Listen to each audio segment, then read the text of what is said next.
Assalamualaikum warahmatullahi wabarakatuh. Perkenalkan, nama saya Herni Novita Mukhni dari kelas 10-3. Pada kesempatan kali ini saya akan menjelaskan sedikit tentang pengetahuan dasar pemetaan. Definisi peta adalah gambaran seluruh atau sebagian permukaan bumi pada bidang datar yang diperkecil dengan menggunakan skala tertentu. Syarat-syarat peta ada 3. Yang pertama, konform. Bentuk-bentuk bidang daerah, pulau, benua yang digambarkan pada peta harus sesuai dengan bentuk aslinya. Yang kedua, ekuivalen. Daerah-daerah atau bidang-bidang digambarkan harus sama luas dengan apa yang terdapat di alam. Yang ketiga, equidistant. Jarak digambarkan pada peta harus tepat perbandingannya dengan jarak yang sebenarnya. B. Fungsi peta. 1. Menunjukkan posisi atau lokasi. 2. Menggambarkan kondisi fisik dan kondisi sosial suatu wilayah. 3. Alat peraga dalam dunia pendidikan. 4. Menunjukkan ketinggian serta kemiringan lereng. 5. Menggambarkan bentuk dan persebaran gejala bumi. 6. Menunjukkan arah dan jarak berbagai tempat. 7. Menggambarkan luas dan bentuk berbagai fenomena.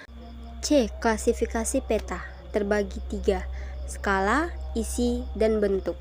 Berdasarkan skala, ada jenis kecil dengan skala 1/500.000 sampai 1/1.000.000. Contoh peta provinsi. Yang kedua, ada jenis sedang dengan skala 1/250.000 sampai 1/500.000. Contohnya peta kabupaten. Yang ketiga, ada jenis besar dengan skala 1/5.000 sampai 1/250.000. Contohnya peta topografi.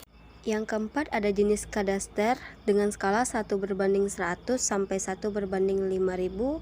Contohnya pada sertifikasi tanah. Yang terakhir, ada jenis geografi dengan skala lebih besar 1/100 juta. Contohnya peta Indonesia. Berdasarkan isi ada 2, yaitu peta umum. Peta yang menggambarkan seluruh kenampakan di permukaan bumi, berupa kenampakan alam maupun budaya. Contoh laut, sungai, danau, dan lain-lain. Yang kedua, peta khusus atau tematik adalah peta yang di dalamnya hanya menggambarkan satu aspek atau gejala di permukaan bumi. Contoh flora, fauna, dan tambang. Berdasarkan bentuk ada 3. Peta datar yang dibuat atas datar seperti kain, kertas, kanvas, maupun triplek.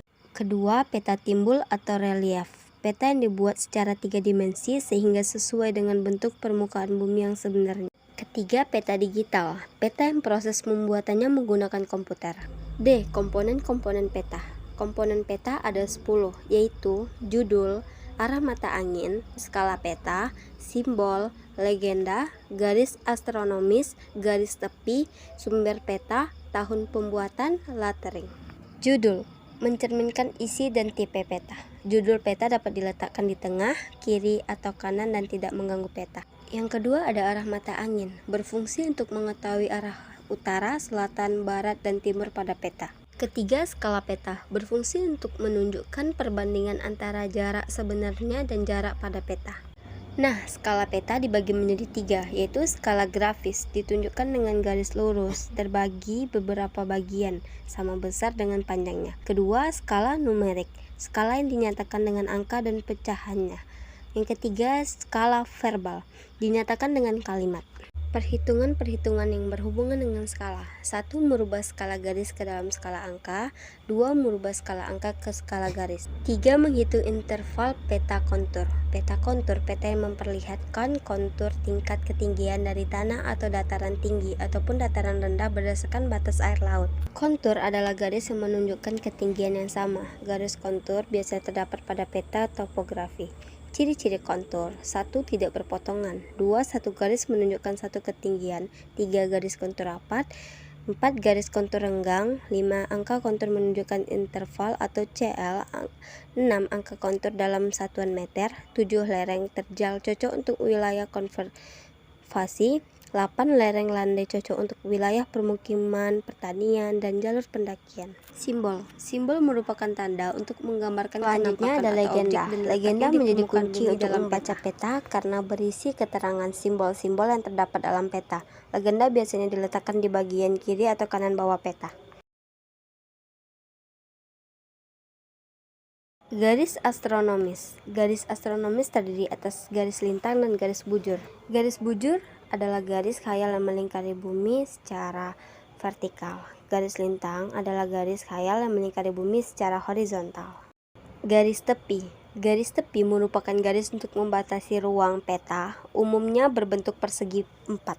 Selanjutnya ada sumber peta. Sumber peta dicantumkan untuk meyakinkan pengguna bahwa peta berasal dari instansi atau lembaga berkompeten dan pembuatan peta. Sumber peta dapat berasal dari 1. Badan Koordinasi Survei dan Pemetaan Nasional, 2. Jawatan Topografi Angkatan Darat, 3. Serta Badan Pertahanan Nasional. Tahun pembuat berguna untuk mengetahui waktu peta itu dibuat. Penting dicantumkan khusus pada peta yang sifat datanya selalu mengalami perubahan. Lettering. Semua tulisan angka-angka untuk mempertegas arti dari simbol-simbol yang ada. Peta inset berfungsi memperbesar atau memperjelas sebagian kecil wilayah pada peta utama. Proses pemetaan. 1. Tahap pencarian dan pengumpulan data. A. Langsung. Dapat melalui metode konvensional, yaitu dengan meninjau secara langsung daerah yang akan dijadikan objek pemetaan. B. Tak langsung. Cara ini dilakukan dengan mencari data dari peta atau data-data yang sudah ada sebelumnya. 2. Tahap pengolahan data. Dikumpulkan merupakan data spesial yang tersebut dalam keruangan yang kemudian dikelompokkan sesuai jenisnya, misalnya data kualitatif dan data kuantitatif. 3. Tahap penyajian dan penggambaran data. Tahap ini merupakan tahap pembuatan peta dari data yang telah diolah dan dilukiskan pada media.